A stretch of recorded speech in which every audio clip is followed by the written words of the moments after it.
Hello everybody, welcome to SEB Studio, where we have the great joy today to have an update with OssDsign.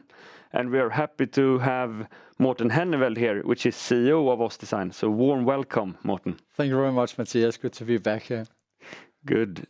Maybe as a start, could you describe the recent development for OssDsign and share your view on the current business environment?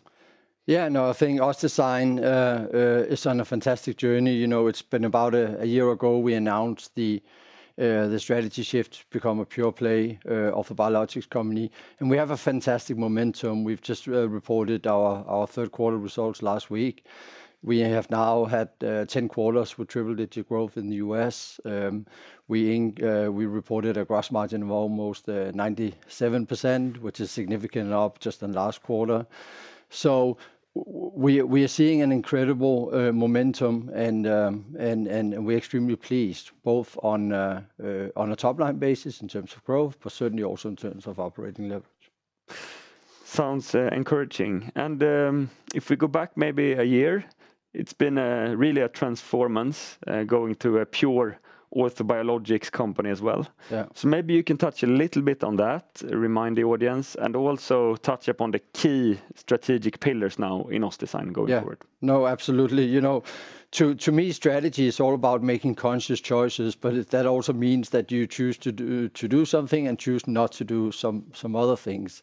And I think what we were seeing was simply that we could not accelerate the orthobiologics business as fast as we had, as long as we had cranial. It was simply weighing us down from a capacity, from a funding perspective.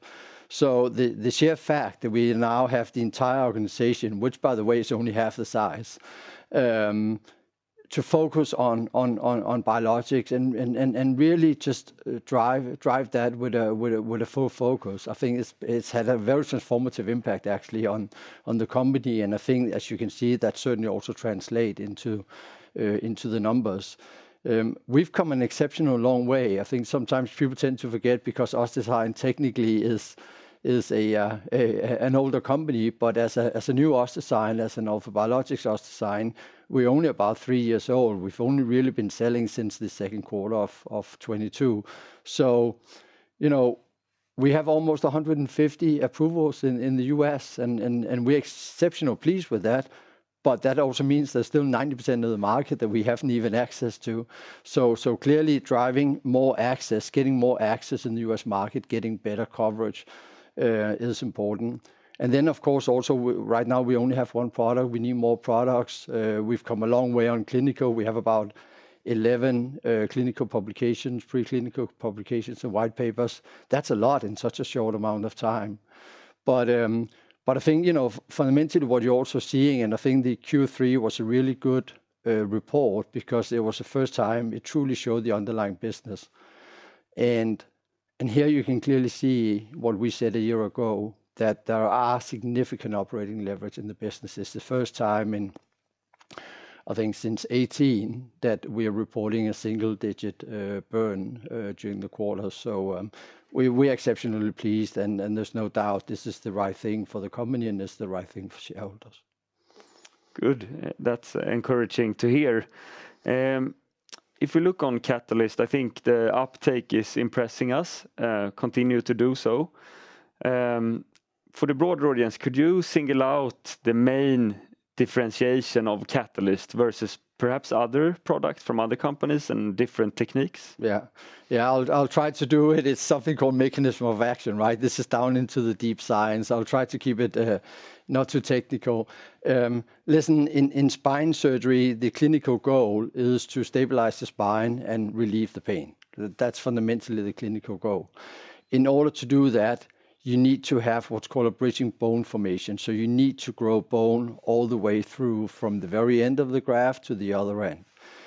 A lot of synthetics are struggling in the middle, what's called the endochondral bone formation, because, you know, at the edges of the bone graft, you have bleeding surfaces, what we call a vascular environment. So you have a natural help from the body in terms of stimulating bone growth through blood cells. In the middle of the mass, there's nothing there. And that's really the problem, because if you're not growing that bridging bone, you're simply not going to get a successful outcome. And we are seeing, compared to a synthetic, traditional synthetic, that in our preclinical we're growing 4 times as much bone. So we follow something called a dual bone formation pathway, which means that we grow bone simultaneously, both from the outside in and the inside out.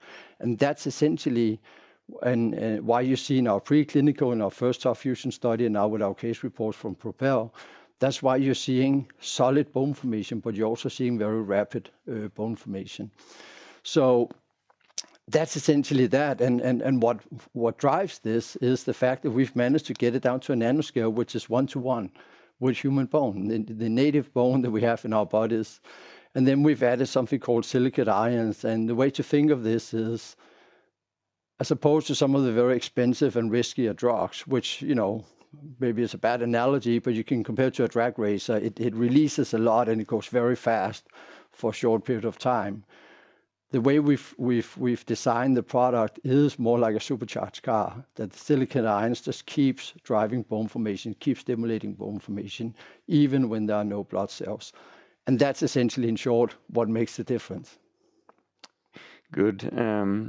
As a last question, maybe you could share some thoughts on the growth outlook for Catalyst, and maybe also touch a little bit upon the expansion plans. Yeah. No, I think we have a recipe that's working right now. And to me, it's all about solid execution on the 4 pillars I said before. It's expanding coverage and access in the US.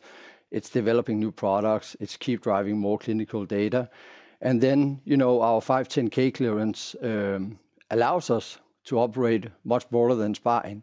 Now, we have a very clear strategic focus on spine. It's a $1.8 billion market. It's growing healthily. We're in a sweet spot as the latest generation product. But of course, over time, mid to long term, there are many opportunities. And we've already started, I would say, soft launching into something called in the pelvis, called sacroiliac, but also into extremities with a focus on foot and ankle. So I think we are demonstrating we can grow a lot more. As I said, there are 90% of the market that we're not even touching. So there's enormous opportunity ahead of us just in spine. But even then, we also have opportunities outside spine that we could basically go tomorrow. I think those are good concluding works with that. Thank you very much, Morten, to come here to talk about OssDsign. And thank you all also for listening in.